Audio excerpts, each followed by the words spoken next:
Tonight, uh, apparently the clocks change. Did you guys hear about that?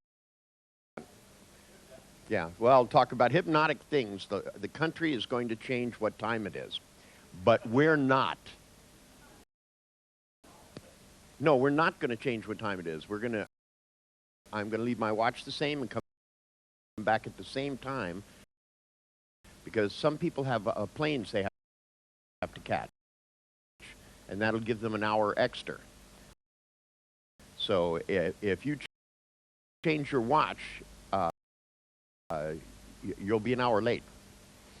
So if you just think that, see, it's 10 o'clock, so come back at the same 10 o'clock tomorrow.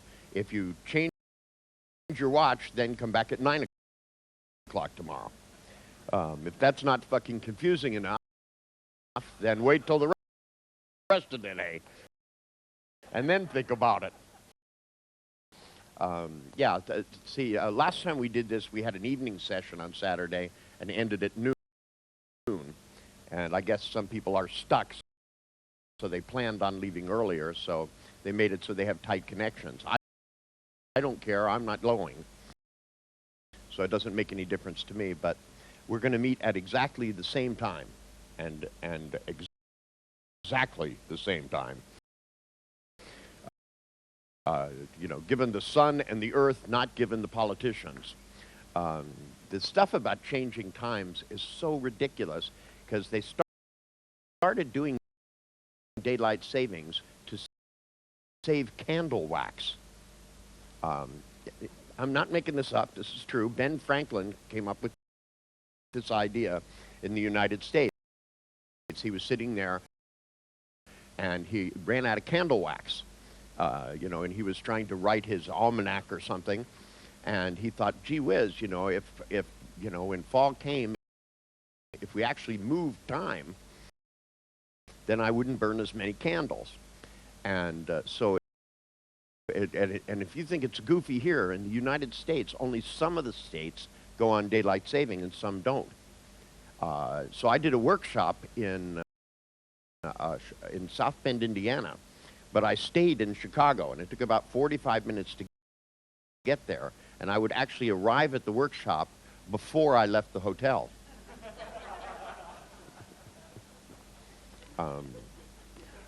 See, I find it difficult, like these time zone things. I mean, this is just goofy as can be. I mean, why don't they just leave the time the same and let everybody adjust? But instead they change the time, so when you fly from San Francisco to Australia, you get there the day before you left.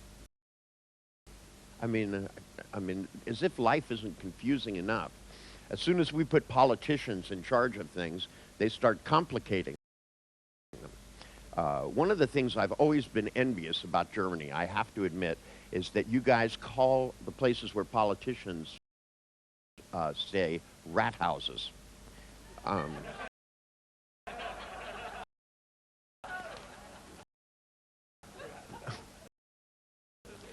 Now, I think this is something that all governments could learn from. That I've always thought of them as rat houses, but in the U.S., you know, we call them everything else but. First time I came to Germany, I was in Heidelberg, and I was walking down the street, and I looked at this place, and I went, Rathaus. And I looked at the person who had hired me, and I said, whatever is this? It's a great big building called a rat house. And he goes, oh, this is the government building. And I went, cool.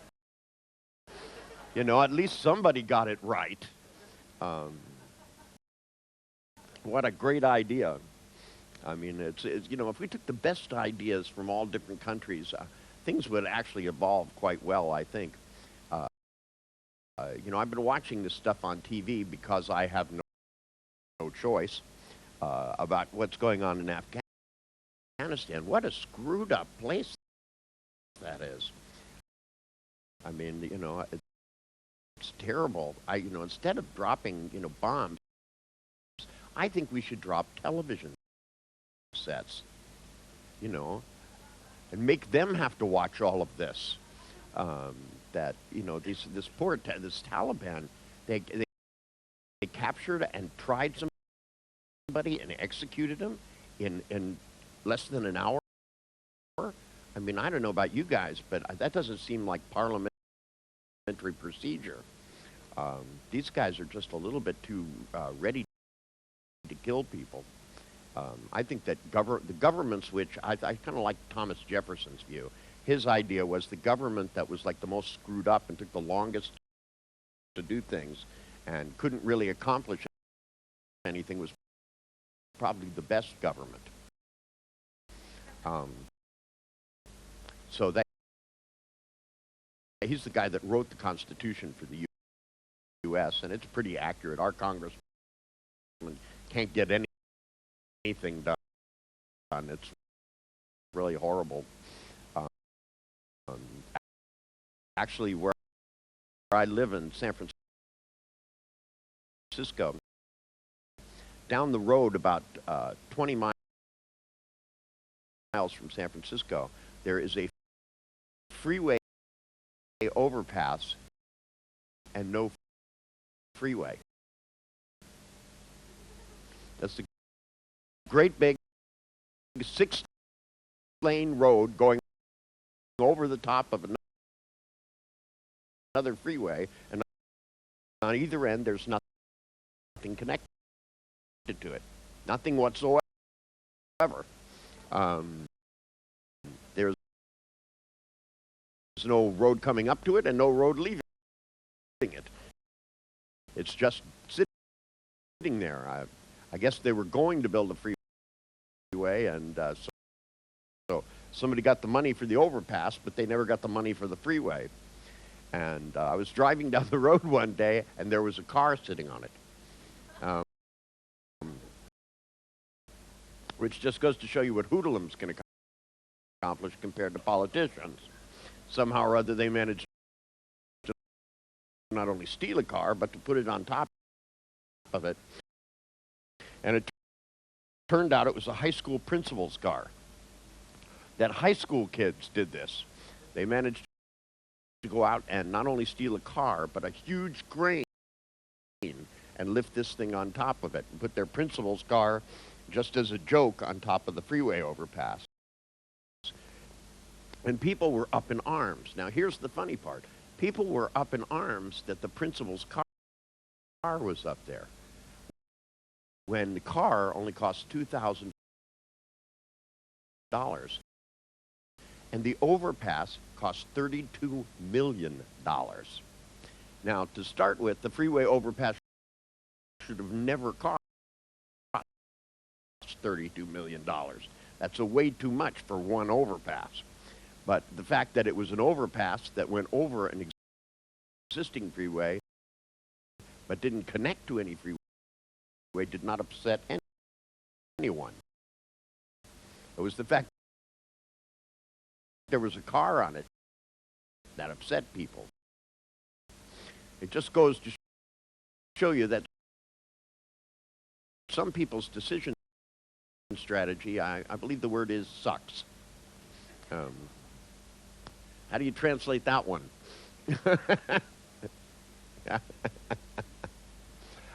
Anyway, I wanted to start this morning. Somebody left me a thing here, and it says, how can I, and then I believe the word is fully, but it has a pound note and ULLY. Is that? I believe, how can I willfully change my body chemistry? And then it goes, parentheses, install an internal control panel. Question mark, no end to the parentheses. It's kind of an interesting thing. That means it goes on forever. The answer to that is yes.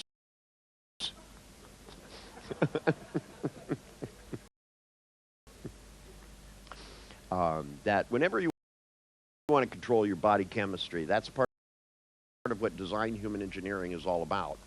In design human engineering, one of the first things that we do in all design human engineering courses is we get people to imagine in front of themselves a control panel. And usually the first thing that we do is we connect a lever so that as you increase the lever, even though it's imaginary, it doesn't matter. As you increase the lever, that you can control something like the amount of adrenaline in your body. And what we do is we literally have people go and think of some time where they had an adrenaline rush, or else we look at them and go, "Boo!" One or the other.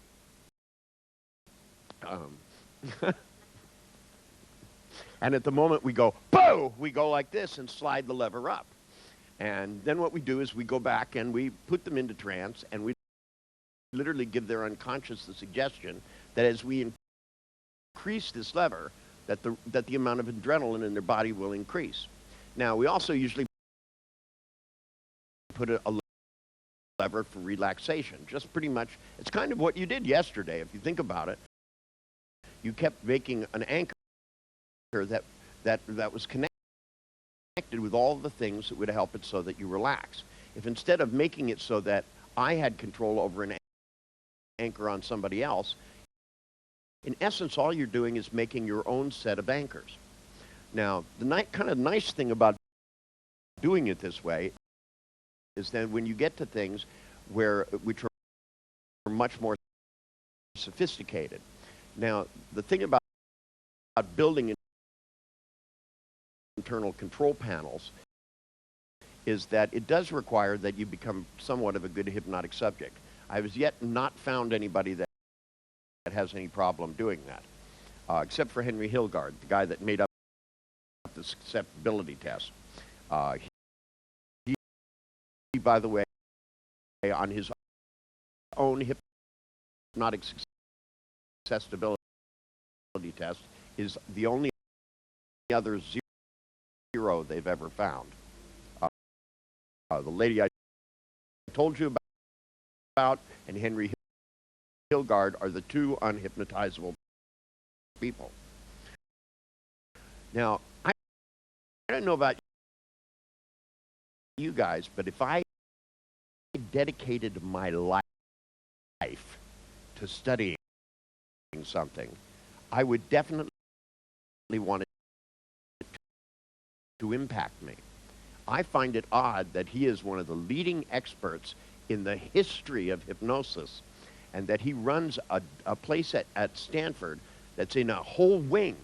I mean, you know, this is at Stanford University. A parking place there costs more than I could ever afford. For a year, that, you know, I got scholarships to several colleges. I couldn't afford to go to Stanford because I couldn't afford to park there, let alone the tuition. Just ridiculous. I mean, it's so expensive to go to this school that it's just ridiculous. And here he's got a whole wing building. He's got hundreds of grad students working for him, doing all this research on hypnosis. But yet, according to him, he's never been in any kind of a trance. Now, however, I saw him give a lecture one time, and I have to tell you, he was pretty much in a trance the whole time he was doing it. He walked up in front of the audience. He looked down at his notes.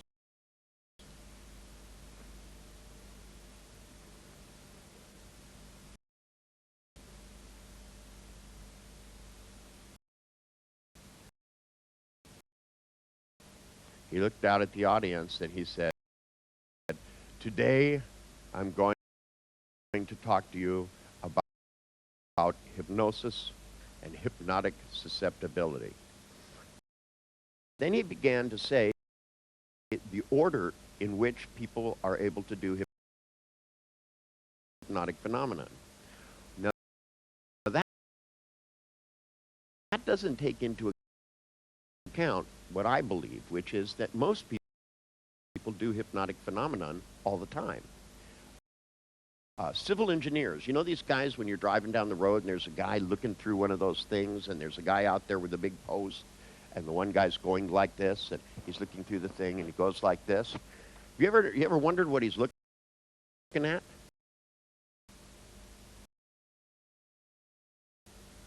You ever wondered? See, I finally stopped and asked one of them. I'm nosy as can be. I pulled over to the side of the road and I asked this guy, "Hi, dear. How you doing?" I'm doing fine. Did you want a chair, or are you out of here? Okay, I believe you.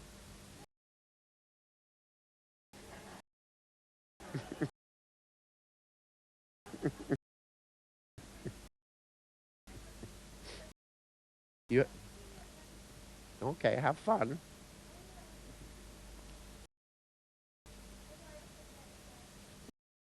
Yeah, you do. You look like you're going to do something you're not supposed to. You're going what?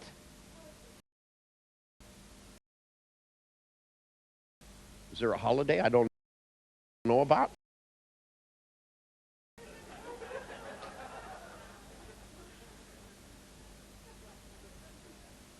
Yeah, happy Halloween.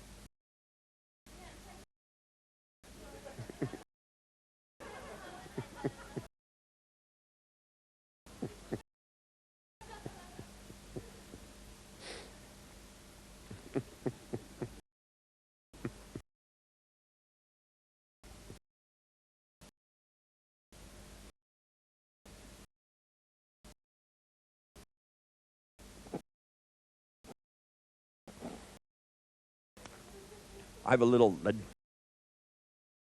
digital thing in my head that's clicking off the dollars I don't have.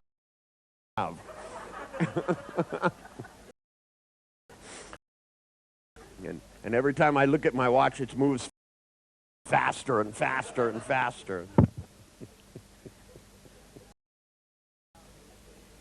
What? Take it out and turn it upside down, and then it'll show me how much money I don't have upside down.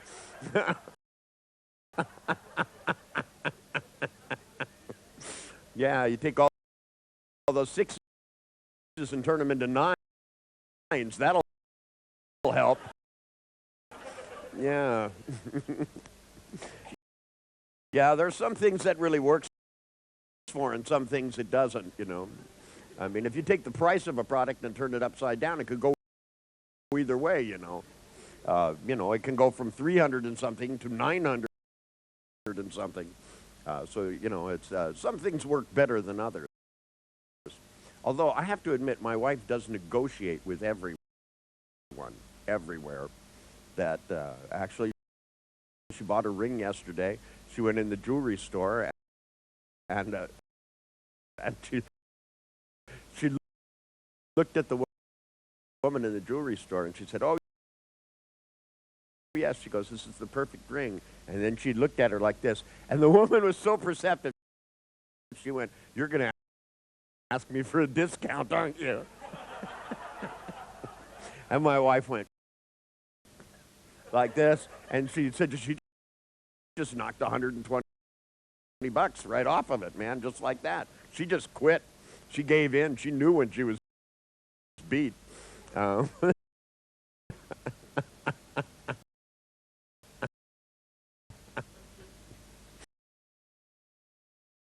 By the way, as for those of you who negotiate, who are involved in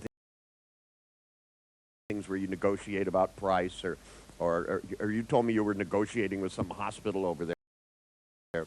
I'll tell you, one of the best negotiating things that I've ever learned about is that in natural language, in all languages on the face of the earth, there is an unconscious thing that says, I'm done, it's your turn to talk. And it goes like this. It goes, that when people say, hi, how are you? That means it's your turn to talk. So what happens is when you negotiate with people, even when you women want to get something and your husband's like being a little tight, no problem. When he says, well, I think it's far too expensive, don't say anything, just go. Because then he has to keep talking, right? And it's so amazing how people will talk themselves out of things. I negotiated for the stewardesses for an airline in the United States. And they had hired a lawyer, but they had all of these really top negotiators. The airlines had 16 people that were doing their negotiating and one lead negotiator. This guy had on like a $10,000 suit, you know. I mean, and they had all these guys with briefcases, and I came in, I had one lawyer with me and the woman that's in charge of the union, and we went in and we sat down, and this top negotiator just sat down at the table and he said, your proposal is completely unacceptable. He said, if you're going to strike, you're just going to lose benefits. We're going to hire other stewardesses. And he said, so you're going to have to accept our proposal. And I didn't even introduce myself. I just looked at him and went. And I kept staring at him and he kept getting more and more uncomfortable, and I kept going like this. And he went, unless we were to discuss the specific points. And I went,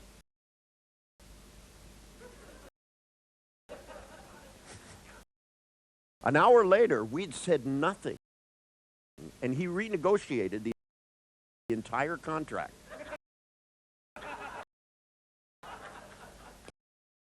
He ended up offering us 20% more than we were asking for. If we'd have said a word, we'd have got a lot less. And it was so funny because I had told this the head of the stewardesses union that I was going to do this. And I said, whatever you do, I said, if he looks at you, you have to do the same thing and just don't say anything. And I told the lawyer, and boy, is it hard for a lawyer to shut up for an hour.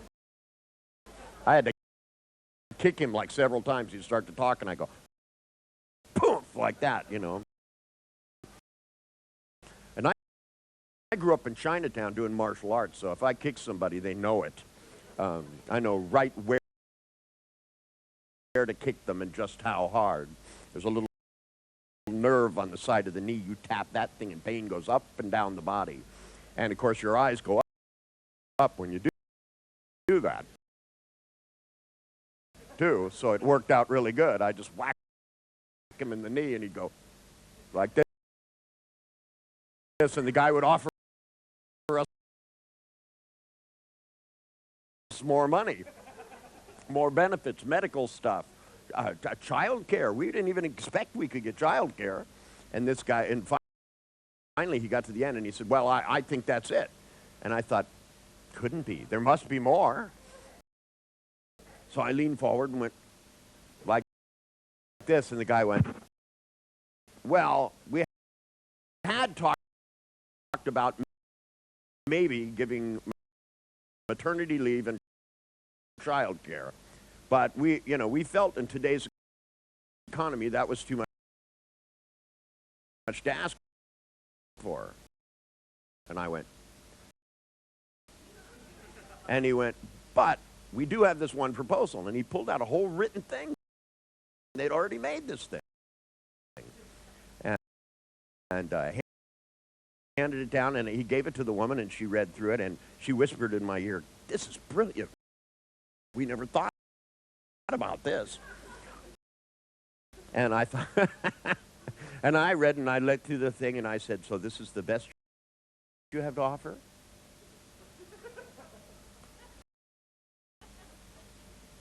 And the guy went in and he went, well, he said, you know, we could extend the maternity leave by 2 months.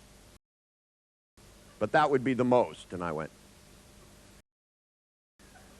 And he went, okay, 4 months.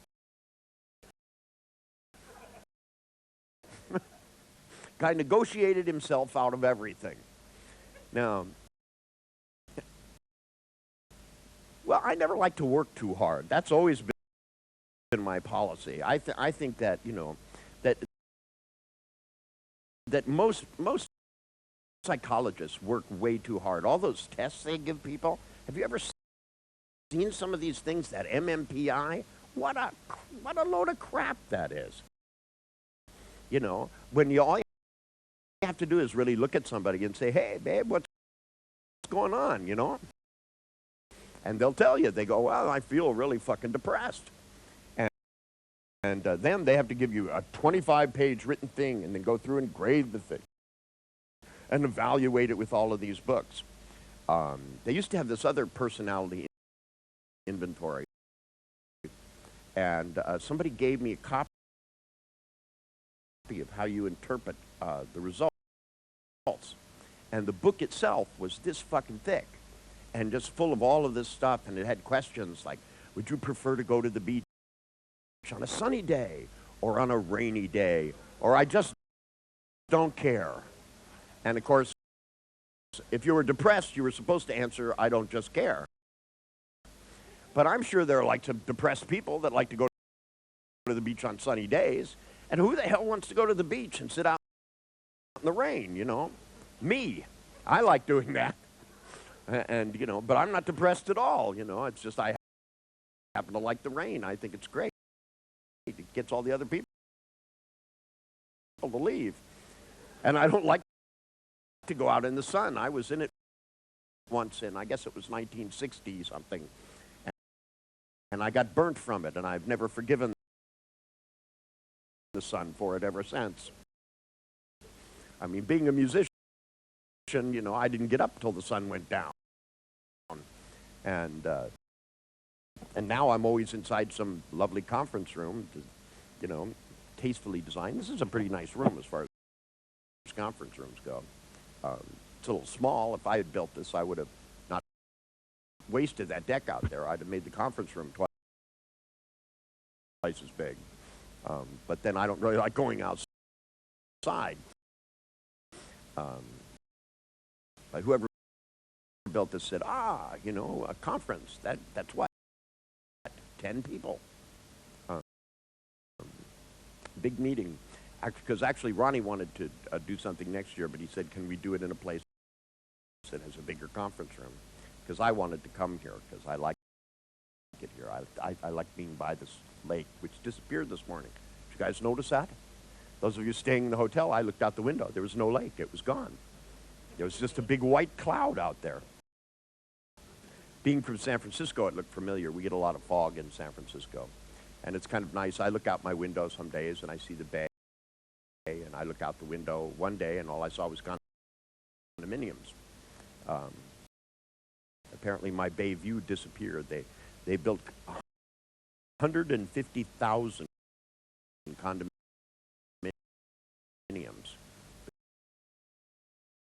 between me and the bay, and I only lived a block away. Just all of these thousands of condominiums because of all this .com stuff. All of these .com companies have come and said, aha! They said, we're in business. And you go, what do you do? And they go, we don't know. Have you seen commercials for these companies? Some of them I cannot figure out what the hell they're selling. I mean, to me, it seems to me if you're going to advertise something or communicate something, people should at least have an idea what it is. But, I mean, they have all kinds of commercials. They have a new one for Johnny Walker, which is Scotch.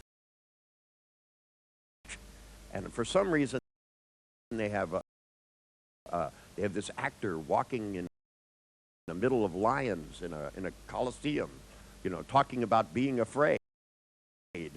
And suddenly he pushes over a wall, and then they go, Harvey Keitel walks. And then underneath it says Johnny Walker. But in no way is associated with getting drunk. They should have They should have Harvey Keitel with a bottle of Johnny Walker going, blah, blah, blah, blah, blah, and goes, this is where I get my courage from. Come right out and say it, Yes, me, I get my strength from a bottle of scotch.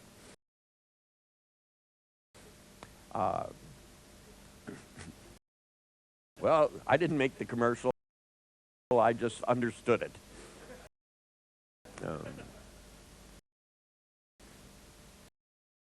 See, to me, I think human beings understand things a lot more simplistically. That human beings understand things in one of two ways. They understand things linearly because you tell it to them, or they understand it in the way people understand things unconsciously, which is much more nonlinear. It also doesn't have any negation in it whatsoever. So when you're talking to people, to me, there's always two kinds of communication going on. There's one where you explicitly tell people things. You go, make a picture of a time when you were really happy. Right? That's a linear communication, so that people you go make a picture, make the picture here, make it this big, make it this close, double the size of the picture. These are very linear communications. Now, at the same time, you can always weave these things with things because you go, and then you can always say things like, well, as you do this, I don't want you to go into a trance yet. Now, the unconscious understands this in terms of the presuppositions. It goes, we're going into a trance soon. And unconsciously, you can watch people begin to prepare. You begin to get different kinds of eye fluttering. This is one of the things that I always watch because it's one of the things that moves the most. You can always watch people's breathing, but I always watch what kind of blinking they do as well. Because there's lots of people, you can tell people who are making very, very serious images blink very seriously. They go. They're snapping from one big, bright picture to another. You get a lot of that in Japan. The Japanese language is almost entirely visual. Every one of those symbols stands for a picture. It's kind of like one big I Ching, the image of fire over the lake. And which, by the way, I thought was really good when they had that earthquake in L.A. Did you guys get to see that on TV when they had a big earthquake a couple of years ago in L.A.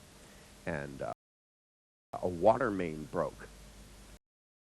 And water was going down, but a gas main broke right next to it. And somehow or other, a car went over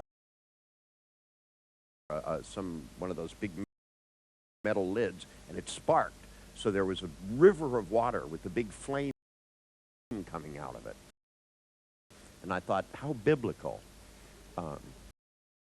Just something about Los Angeles being washed away, and in water and flame, with earthquakes. All we needed then was pestilence, and they got plenty of those.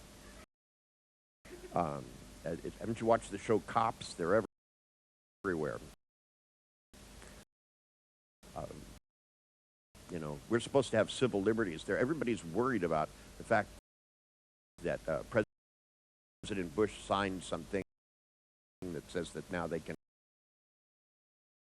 eavesdrop and wiretap in the U.S. like they haven't been doing that for 200 years. Excuse me, but Herbert Hoover started that one a long time ago. Or not Herbert Hoover, what was his name? Edgar Hoover, that was his name. Yeah, Herbert Hoover was the president. And some other Hoover guy was the vacuum cleaner company. I get them mixed up. But, oh yeah. Yeah, Edgar Hoover was the guy that said there was no such thing as organized crime. You had a picture of him having sex with a little boy in a dress. And he was wearing the dress. So he didn't screw with the mafia. They'd have ruined his reputation. Because as much as, he believed in all these rules and was a devout Christian, apparently for a short period of time his, morals fell apart or something, I guess. And it just happened to be when there were cameras around. Funny how that happens. And then he had pictures of the Kennedy brothers doing things they weren't supposed to do. So it was like they were all blackmailing each other. Really, the history of the United States is the history of blackmail. And then one guy with a wacky idea about candle wax, which is why we're not going on daylight savings. Now would be good.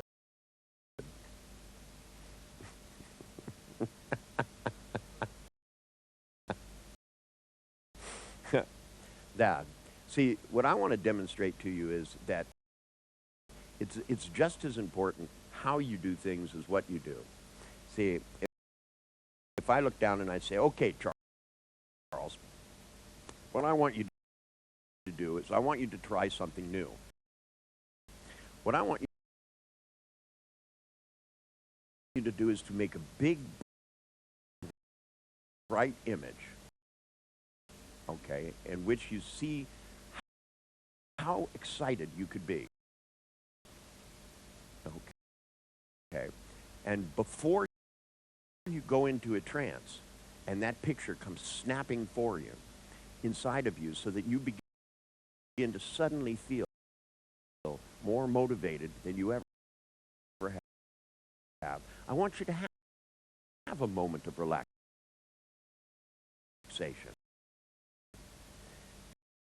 Now, I don't know whether or not you know whether or not that picture is going to snap when I count to 3.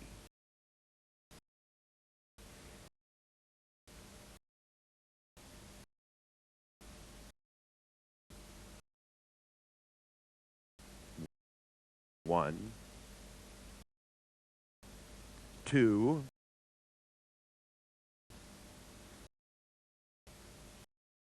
3.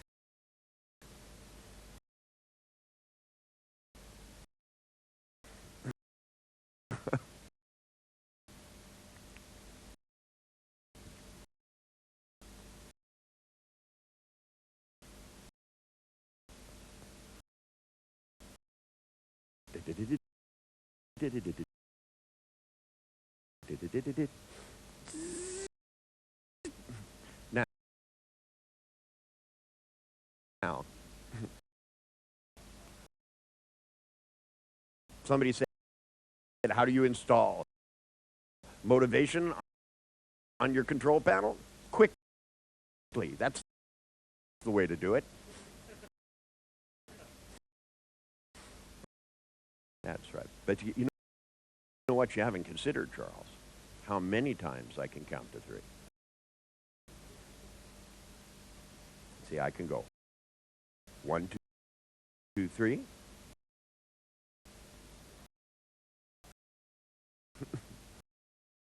I can go 9 divided by 3 is 3. I can go 3 squared.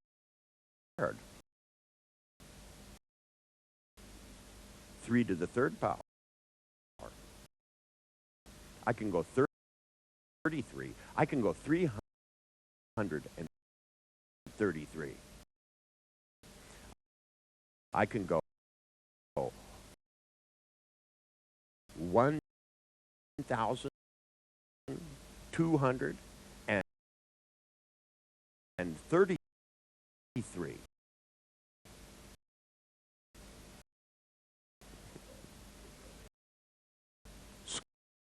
squared.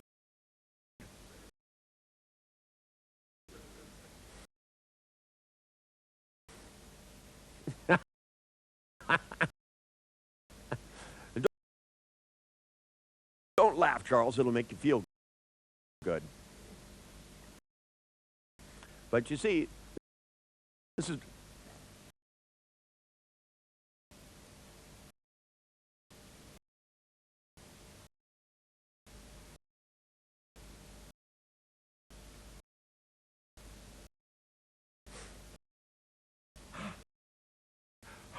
so well, I got one note. It said, what do I do about motivation? I install it. Say, I get it. Somebody once that came to me and they said, my problem in life is I procrastinate. And I go, how long does it take you to procrastinate?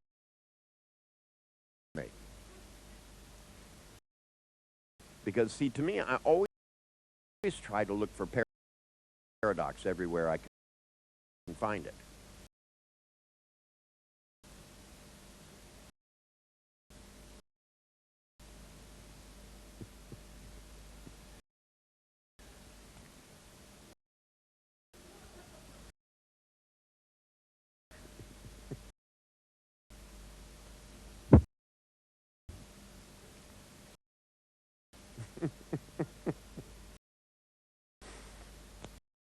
Now, see, to me, this is what I like about human beings. I think this is one of the reasons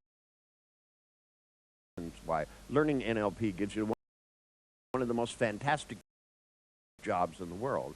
Because once you learn how responsive people are, that you begin to notice that this is not something that I'm doing that's out of the ordinary. This is going on everywhere. And I see it all the time. Only it works the other way around. The very, very first time I went to a place called Mental Research Institute. This was where they did something called brief therapy. Brief therapy, by the way, was counted 10 sessions. Now, in those days, that was miraculous because most people went to therapy for fucking years. I mean, this was 20 some odd years ago. And they went and we all sat behind this. You mean it's just going on its own now?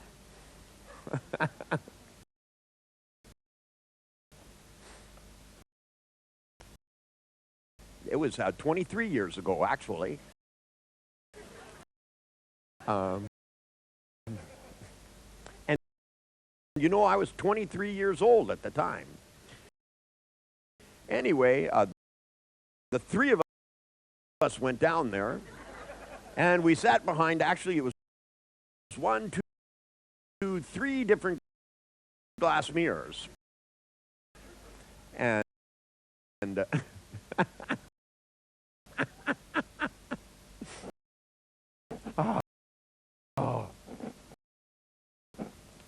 so nobody behind that camera. So we have 1, 2, 3 cameras, and that one's empty. Anyway, there we were at Mental Research Institute, and they told me they were going to teach me. They were going to teach me all about how brief therapy is done. And I'd never seen a client 3 times. I didn't know you were supposed to take that long. And so I was figuring out, God, what would I do with the other 8 sessions, you know? Because I like to see people once, and then I like to check up once afterwards to make sure that everything has worked. And having done things with Milton, you know, sometimes I would see people for 15 minutes, but sometimes I'd see them for 6 hours if that's what it took. You know, I mean, and I'll tell you, you couldn't wear them down after a few hours. You know, I'd have people, depressors come in and they'd just be laughing. You know, it was 1, 2, 3, bang, and they were laughing. You know, and what's fun is when the depressives can't stop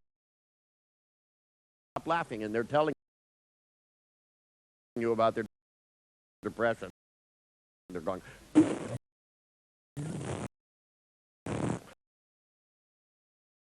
they're going, yeah, I've been depressed for years.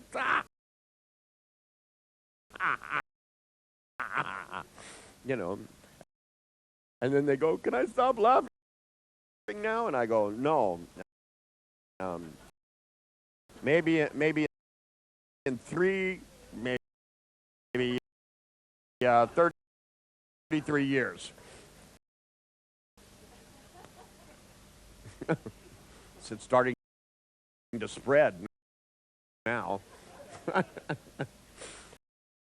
That's okay. Now, I don't want you to get involved in his laughter, and I don't want you to do it now.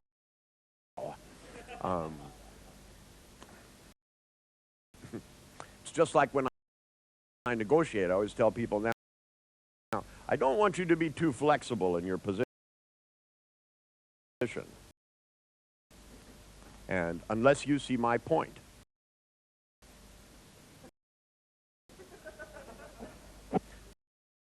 That's one of the best negotiating tools, too, is that you go through and you say whatever you want, and then you lift your finger up and go, can you see my point?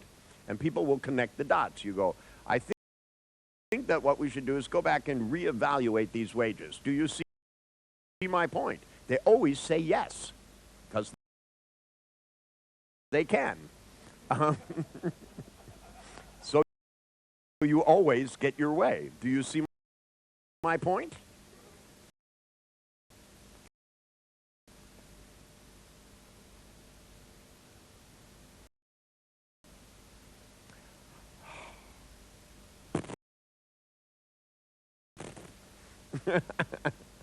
Anyway, so there we are behind these glass mirrors, and they had this guy come in, and then he was supposed to be the therapist.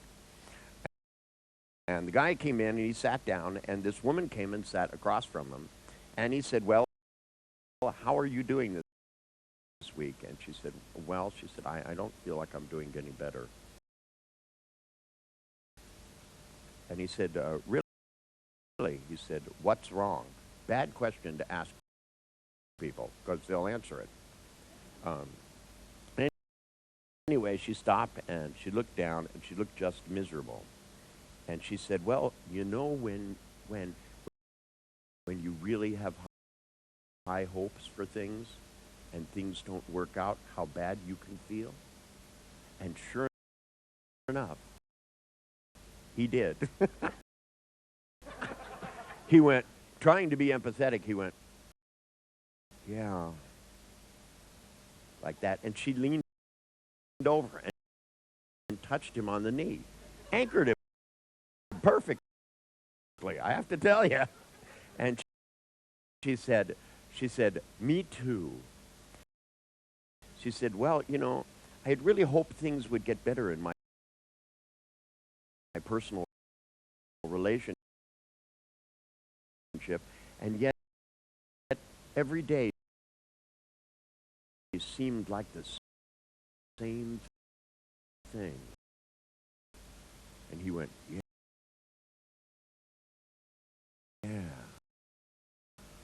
And she touched him again, and he went.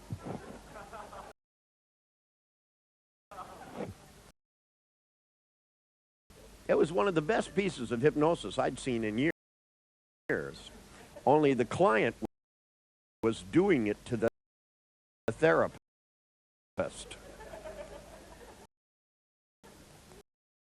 See, in those days, psychiatrists actually had the highest suicide rate. Think how fucking crazy that is. Why did they have the highest suicide rate? Because in those days, all they did was listen. And the patients got to come in and dump shit on these therapists. And the therapists would come in and they'd take their notepad and they'd sit. And the patients would even lay down and face in the other direction. And they'd sit back like that, and the patient would go, yeah, sometimes you wake up in the morning and you just feel like life is shit, and the therapist would write down, life is shit. And they'd go, yeah, you get up and you're driving to work, and you ask yourself the question, is it worth it? And they'd go, is it worth it?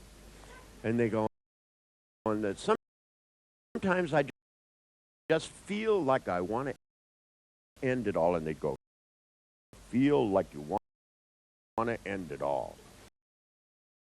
Right? And the patient would feel a lot better. They'd get up and they'd go on their way. And the therapist would be reading his notes. Is it all worth it? Feel like you want to end it all. Is it all worth it? Feel like you want to end it all. They'd open up that big bag they have full of pills, and they'd go, feel like you want to end it all. Feel like you want to end it all. They'd look at the empty chair. They'd think about the endless lines of clients coming in and telling them, is it worth it? And they'd go, I don't understand life. I think I want to kill myself. I met one psychiatrist by chance, and this is kind of a funny story, but I met this guy, and I actually went up to a place that's way up in San Francisco, very, very, very tall, to look at the stars and to look at the beautiful lights in the bay and stuff. I was just in a good mood, and I had smoked something that helped me to be happier. And and it's kind of a long walk. There's a lot of stairs, and I went all the way up the stairs into the top of Coit Tower. And there's usually never anybody up there at night because the gates are locked. But that never stopped me because I got one of these matchbooks, and it said, learn to be a locksmith. And you send away, and they send you all these lockpicking tools. And so there I was, and I went up on the top, and I was looking out on the beautiful lights, and there was this other guy up there. And I turned around and I looked, and I said, what are you doing up here? And because the gates were locked when I came. And he said, I've been up here since noon. And he said, and I'm trying to work up the courage to jump. And I said, no, you're supposed to take the stairs. And he said to me, he looked at me and he said, my life is empty. And I said, your life is empty? And I said, what do you mean your life is empty? That's the dumbest thing I ever heard. I said, let me see. And he went, what? I said, let me see. You said your life is empty. Show it to me. You should be able to open it up and there'll be nothing in it. And I went like this, and I pulled out a big knife, and I went, popped it open, and I said, let me look. Grabbed a hold of him, and I went like this, and he went, well, wait a minute. And I said, well, you don't seem too ripe to kill yourself all of a sudden. And he said, well, I was thinking of jumping. He goes, that would hurt. And I said, you don't think it would hurt to jump off of this? I said, what? I said, who the fuck are you? You seem stupid. I said, did you go to school? You ever been to college? Do you know how fast things accelerate towards the ground? 32 feet per square second. Squared, going down. That means the further you go, the faster you go. That's why people scream. That's why they go, ah! They go down. You know.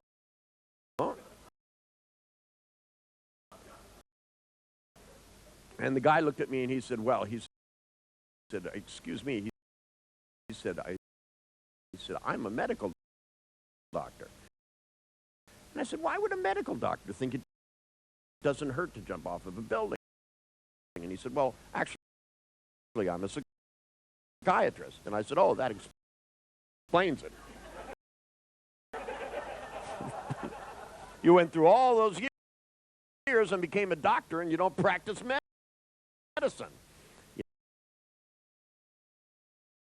You know, I said, at least, I said, what do you do? Sit around and listen to these clients complain all day long? Is that what you do? And he said, day in and day out.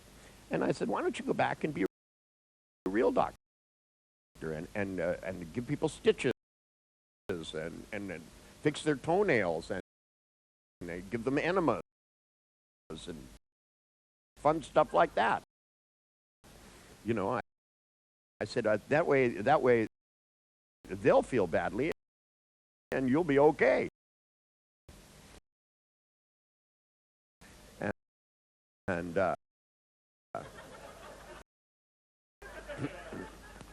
he said, well, I'm really facing existential crisis. And I went, existential crisis. And I thought back to college. I went back through the years, man, and I'll tell you, it was painful. It gave me a headache. And I remember there were these Marxists sitting out behind the college with berets on, reading guys like Sartre and stuff like that, talking about existential crisis. And I told him, I said, don't drink so much coffee. And he said, what? I said, coffee leads to Marxism, didn't you know? And I said, oh, yes. I said, every time I see a Marxist, he's drinking cappuccino. I said, and sitting around and talking about how meaningless life is, but yet he's talking about it. If life was meaningless, he'd just hold his breath and stop it. I said, yeah, because every time I walked up and hit a Marxist, they complain about it. And I was just trying to make their life more meaningful. They said they had no direction. And, if you hit them enough times, they pick a direction and run in it. I found this out every time. And I said, but look, I said, if you're having trouble jumping, I said, why don't I give you a hand? And I started walking towards him, and he started backing away, and we went round and round and round. I said, I'll throw you off the edge. I have no problem with that. Won't hurt me a bit, you know. I said, but I'll tell you, it's going to fucking hurt. If you think it ain't going to hurt, I said, it won't hurt for long, but it'll hurt. And if you don't think you'll be scared for about that long. You know? And I said, and when you hit and your internal organs splatter, you know, and your skull crushes, and you lay there in a pool of blood, you get a good 2 minutes before your brain dies, where you get to sit there and say to yourself, why the fuck did I do this? You know, I said, but, you know, I said, if you're just having trouble with the courage, I said, I'll knock your ass over. Don't worry about it. You know, and then I'll go down and stand at the bottom, and I'll say, you know, that just before he jumped, he said, I'm a homosexual, and jumped. And the guy goes, but you wouldn't say that. I said, oh, I'm going to say that. Of course I am. I said, you want your family to think you jumped for no reason? And he goes, well, I don't want my family to think I was a homosexual. And I said, why not? You're in San Francisco. I said, look at this big tower. It's shaped like a penis. Did you ever think about that?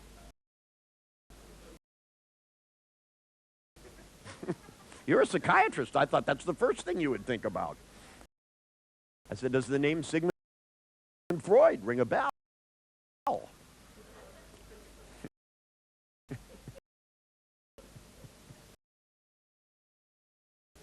And this guy looked at me and he goes, you know, you're crazy. And I said, you have no idea how fucking crazy I am. I've seen paranoid schizophrenics look at me and go, life makes sense now.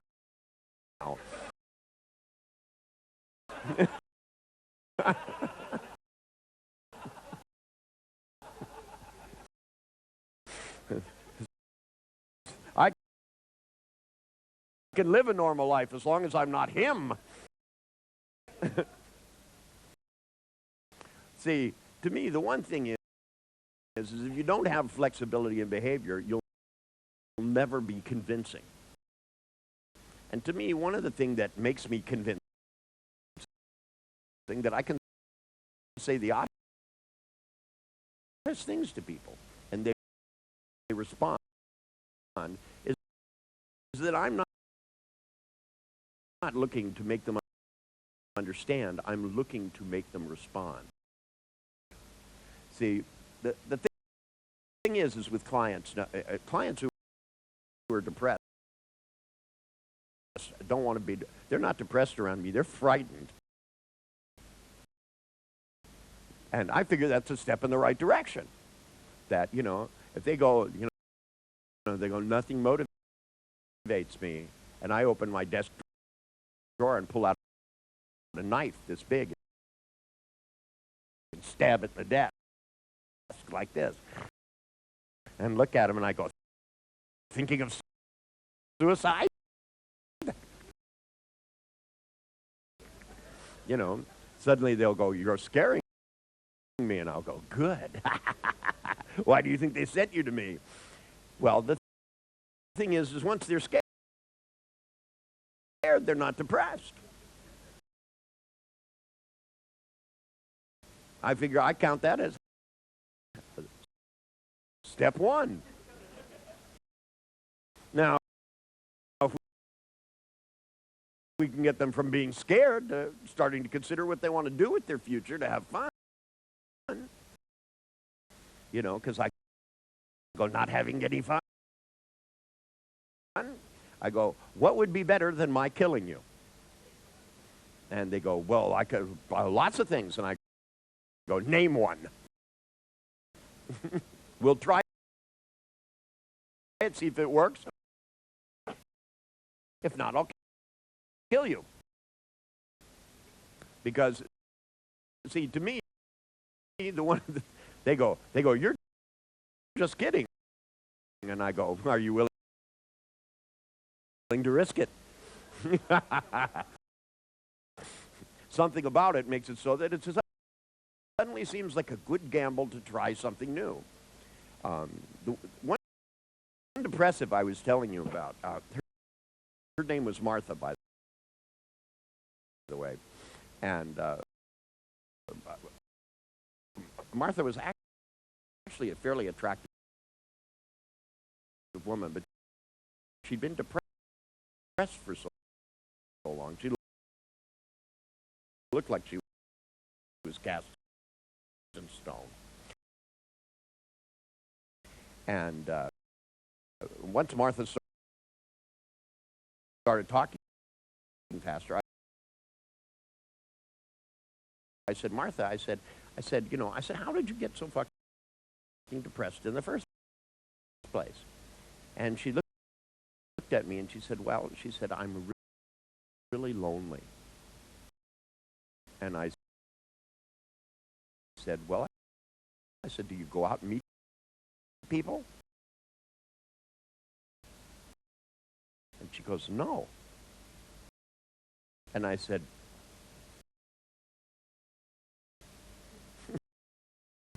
my point exactly.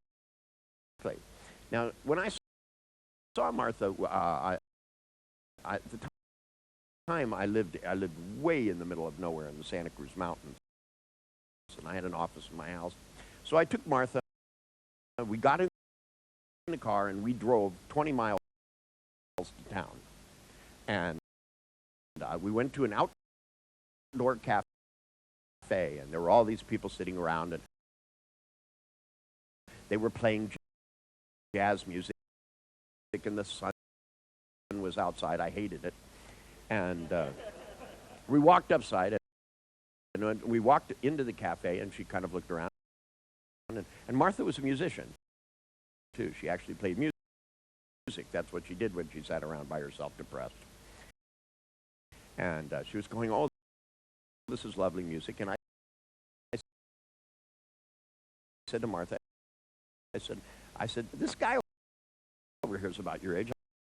I want you to go over and ask if you can sit at the table. And then ask him questions like, are you married?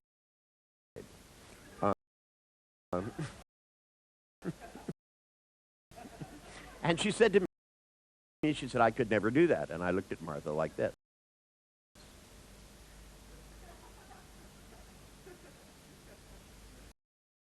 And Martha went, what?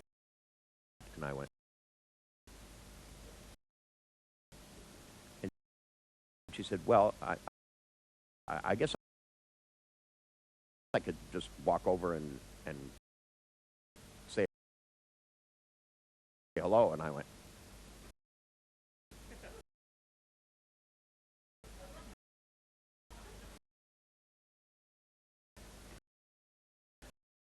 And Martha went over and she sat down because it was a lot easier to talk to him than it was to talk to me.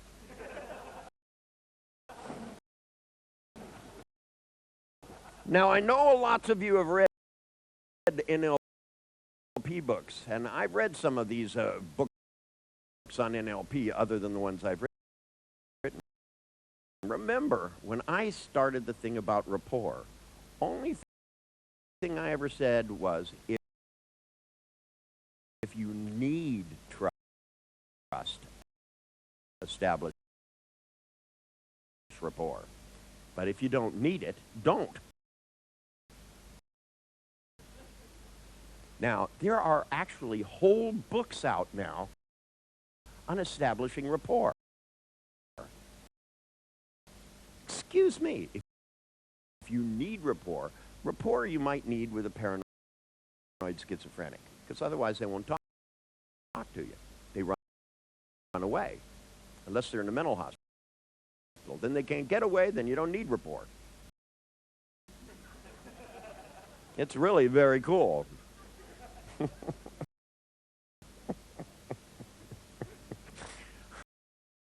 And then there's handcuffs. That works too.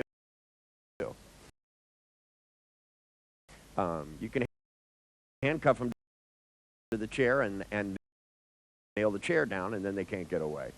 But otherwise, then it's very easy to get report. Or all you have to do is be more paranoid than they are. It's that simple, You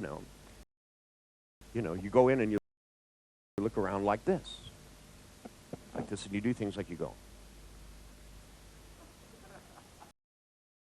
And they go, what? And you go, I just thought someone might be under there.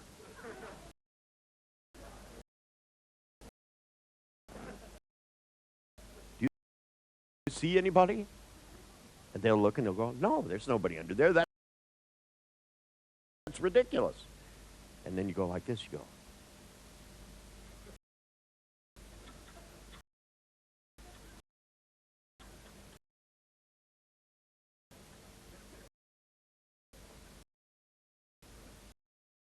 And they go, what are you doing? And you go, somebody could be hiding under that. Maybe they're running back and forth really quickly.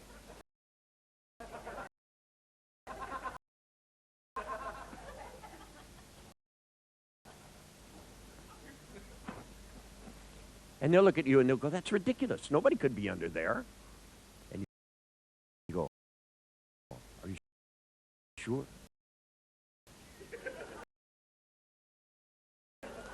And they go, yeah, I'm sure. And then they'll literally, in a mental hospital, I've had paranoid schizophrenics who have been there for 7 years look at me and go, are you out of your mind?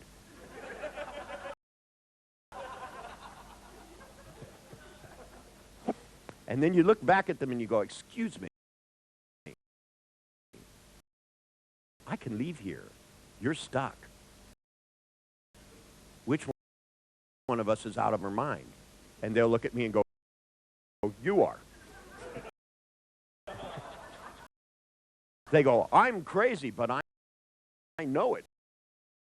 You don't know it.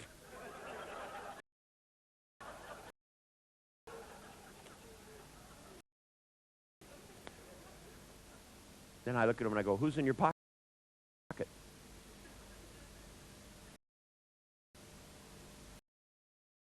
And they go, what? And I go, who's in your pocket? I heard a voice.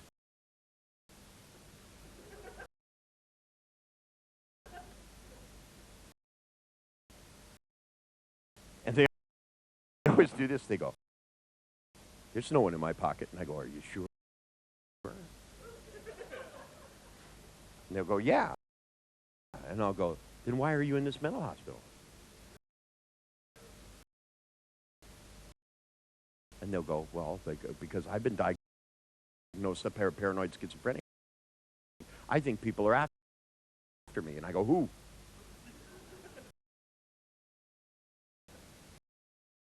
Are they in your pocket?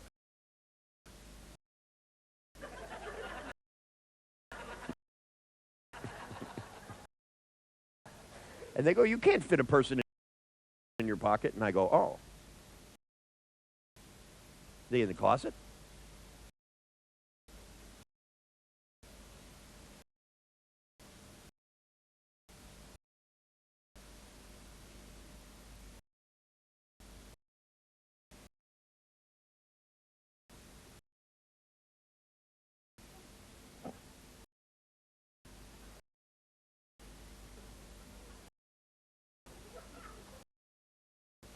And they go, why are you looking under there? And I go, well, somebody might have gotten under there when we weren't looking. They might have left the closet, came and got under the paper, right?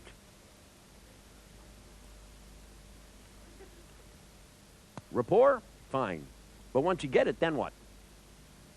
What do you do with it? How do you get them to be less scared of everything? By making it funny. That's how. When things are funny, it's hard to be afraid of them. You ever notice that? It's just that simple. How do you get people over depression? You make it funny. How do you get people to stop being too serious? 1, 2, 3.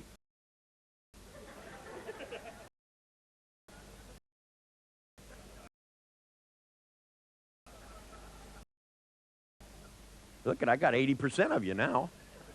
They're all laughing, going, ha, ha, ha, ha, he's laughing. Oops, so am I.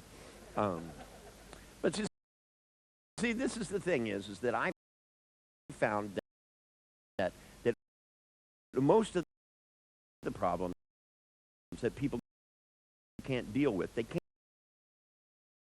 can't deal with because they make them too serious. And what does it mean to have something be too serious? Well, that brings us back to the body chemistry thing.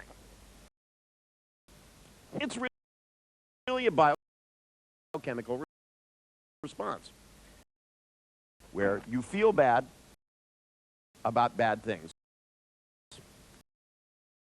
And bad things happen to everybody. But what if you feel bad when nothing is happening?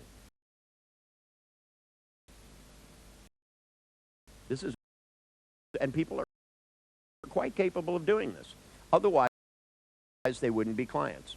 They come in and they go, I'm afraid to take chances in life. I don't know how many times I've heard this. And I look them in the eye and I go, you came to talk to me and you think you don't take chances? And they go, what do you mean? And I go, that's right. You know that fear you have? Double it.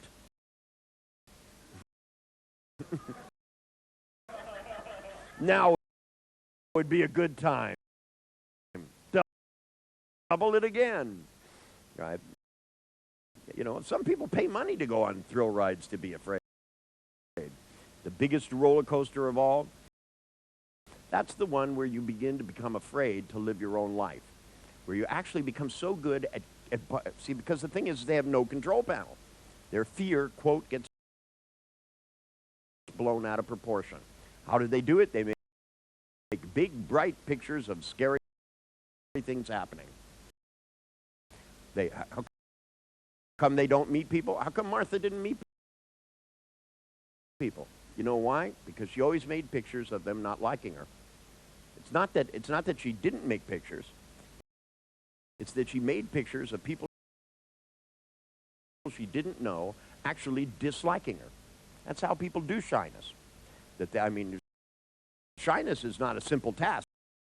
It's not like it just happens to you. Oh no, it's very complicated.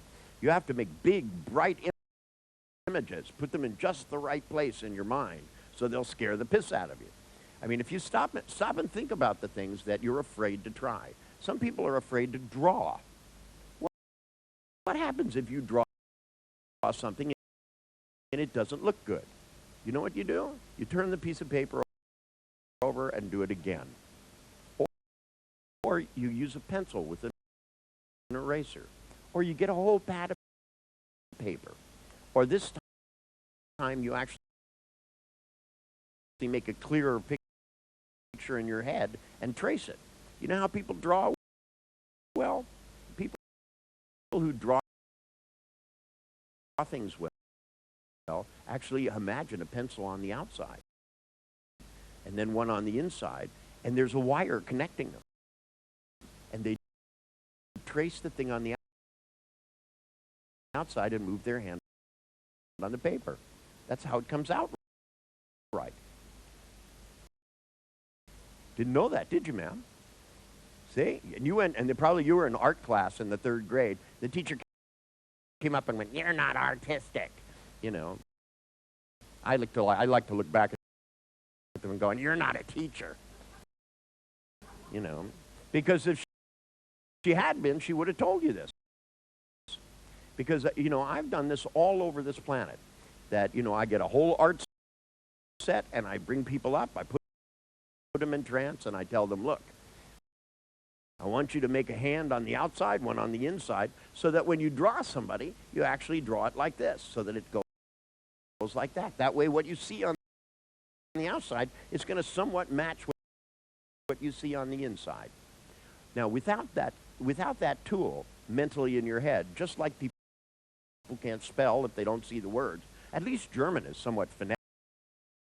But if you guys know anything about English, Jiminy Cricket, the word caught in English is spelled C-A-U-G-H-T. Sound that one out. Try to spell it phonetically. You can't even spell phonetics phonetically. Do they start phonetics in German with an F? What do they start it with? PH. Oh, that makes sense. Phonics. I mean, whoever made up the system and named it phonetics was out of their fucking mind.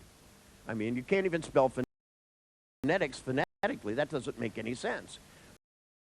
But artistic, excuse me, if they don't give you the machines like this, that mental machines to begin to use your mind. See, it's the construction of mental machines that I've always added. That to me, I know that the person who's depressed needs a machine so that they can start laughing. 1, 2, 3. Now, with that simple piece of hypnosis, suddenly the depressive will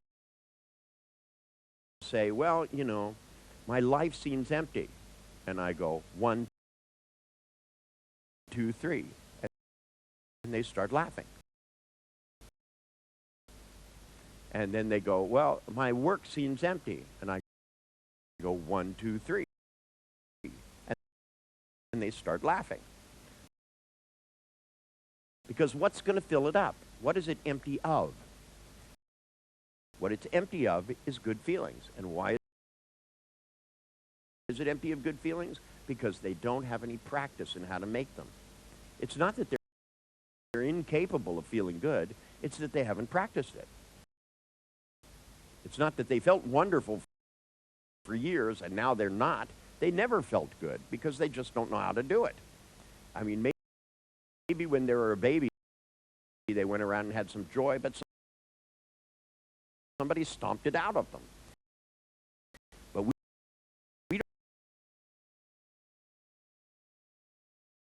don't need to know how it got stomped. And the loop is something that goes like this. If you start to feel good, question it and then feel bad. Most depressives have even had happy experiences. And you ask them, you go, "Well, last week you went to a party. Were you having fun?" And they'll literally say to you, "Well, at the time I thought I was. But when I thought about it later, it didn't seem like it really was that fun." They decode everything so it becomes less than. It makes more sense to me to turn these things around the other way and begin to decode things so that you start to understand how it can be enjoyable. Think how horrible it would have been to be a psychiatrist and for years to have to listen to about how fucked up everybody's life is. I'm sorry, but I won't listen to it. I make fun of it from the moment they start talking until they stop it. Because to me, it isn't helping them at all to be able to let them engage in the activity, the very activity that's spoiling their life. If they come in and demonstrate how to feel bad, and I let them do it, then what I'm doing is letting people engage in the very activity that's spoiling their life. It is, in fact, practicing and answering the question, how much pleasure can you stand? So I thought we'd start this morning by engaging in a little artistic work, so to speak. But the artistic work goes like this. What I want you to do is, see, yesterday we took one feeling and we started to spin it. Now, what I want you to do is to try something just for the hell of it. What I want you to do is I want you to go and ask the person to think of 4 different things. I want you to find a time when they were really excited.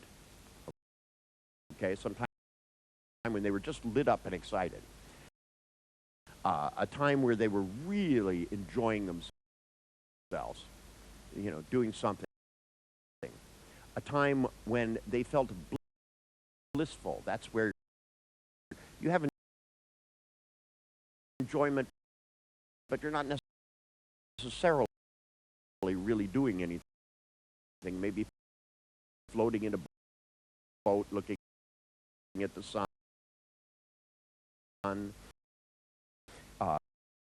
Maybe reading a book and you're totally lost in it. A time where you were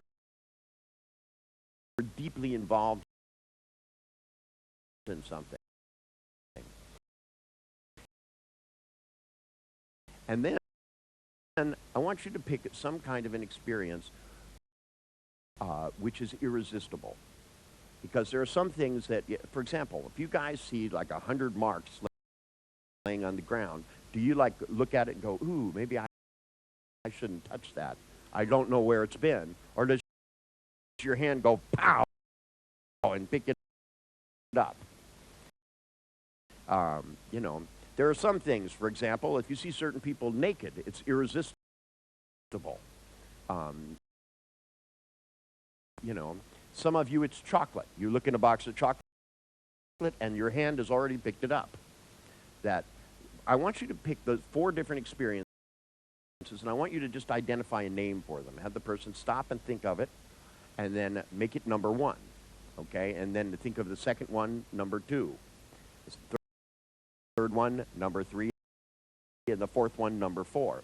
Then what I want you to do is to have them go back, see what they saw, and hear what they heard when they were in the first experience. Notice where the feelings start, where they move to, and then I want you to start to spin them.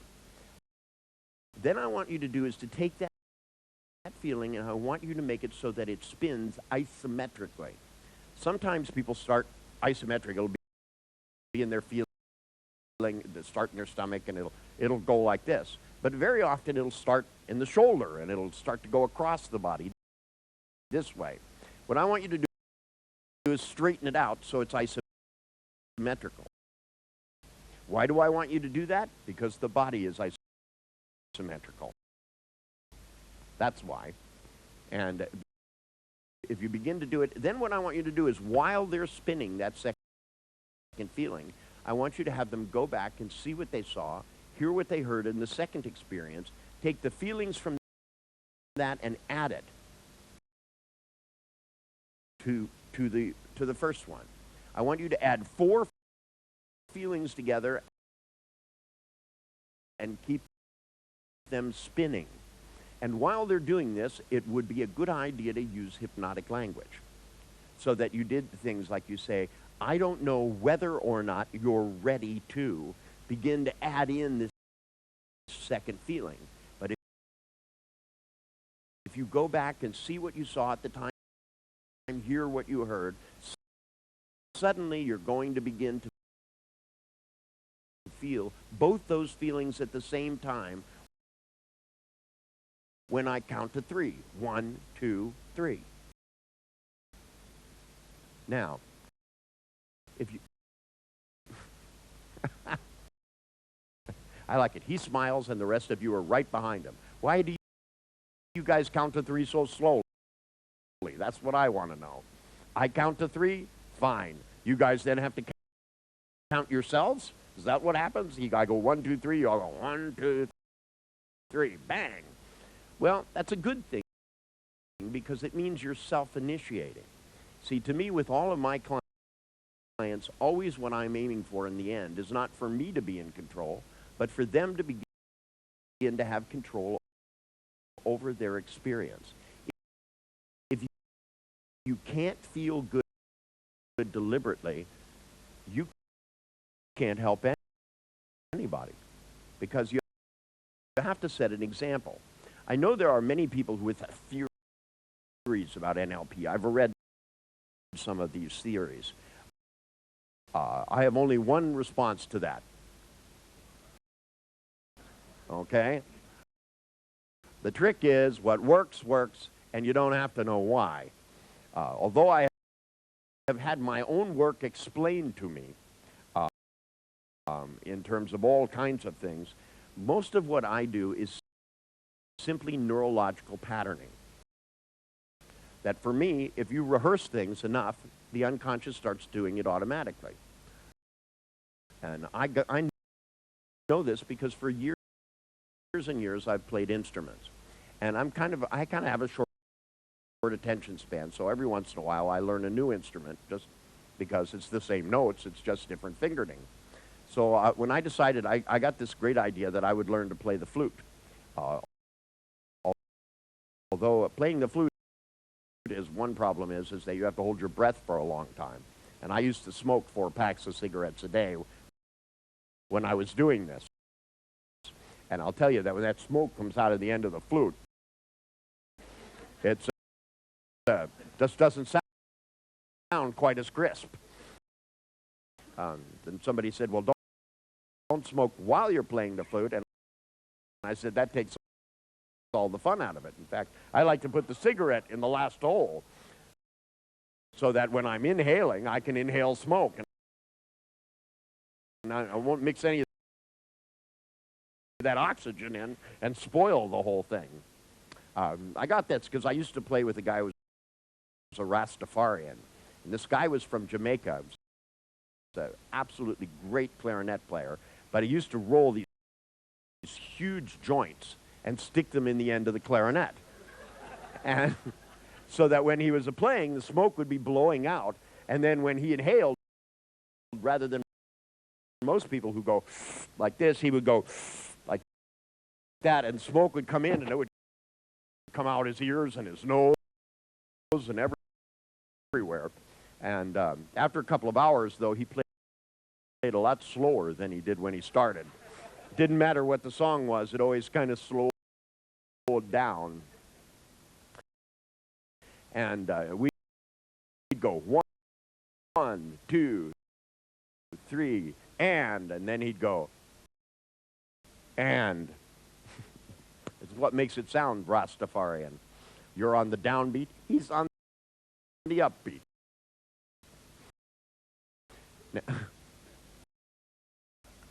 Now, when you do this with each other, what I want you to remember is, to the degree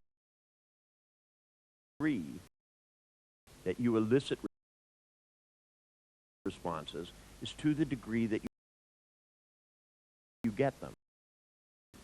So it's really important that you don't look at your partner and be scientific.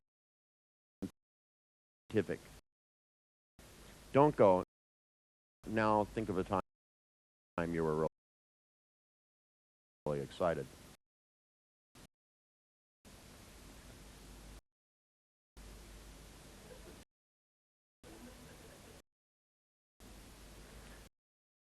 The thing that makes NLP work is going first.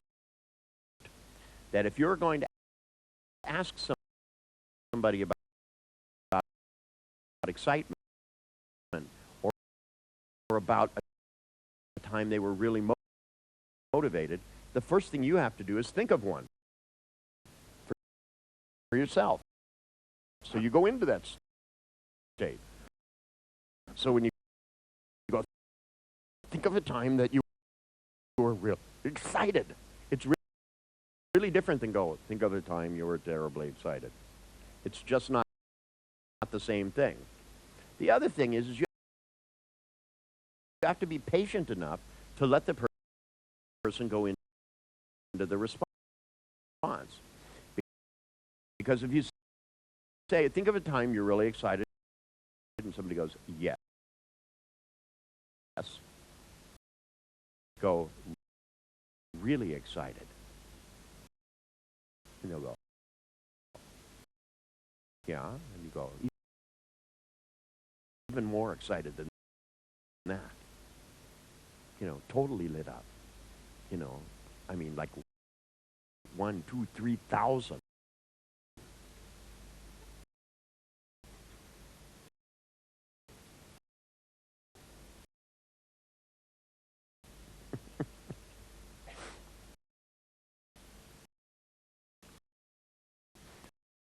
So you ready to do the exercise, Charles?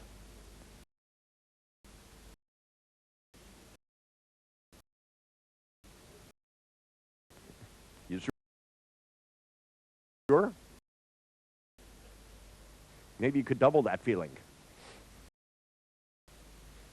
You feel ready now?